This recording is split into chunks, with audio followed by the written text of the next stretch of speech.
Quetta press club में grand alliance के सरबराह हाजी लश्करी रेसानी और दीगर रहनुमाओं ने प्रेस कॉन्फ्रेंस की। इस प्रेस कॉन्फ्रेंस में हाजी लश्करी रेसानी ने मीर नासिर कुमरानी को ग्रैंड अलायंस में शमूलियत पर खुश आमदीद कहा।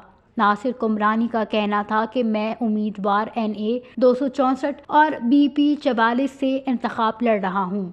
हम सियासी जमातों के साथ हमेशा ताउन करते रहे हैं। सियासी जमातों ने इलेक्शन के दौरान कई वादे किए लेकिन कभी पूरे नहीं किए हैं।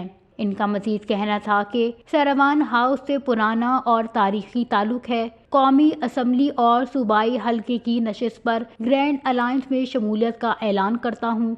NA 264 से हुमायूं कुर्द के हक में दस्तबरदार होता हूँ। प्रेस कॉन्फ्रेंस में हाजी लश्करी रेसानी का कहना था कि ग्रैंड अलायंस के हल्के PB 44 में भरपूर मुहिम चलाएंगे।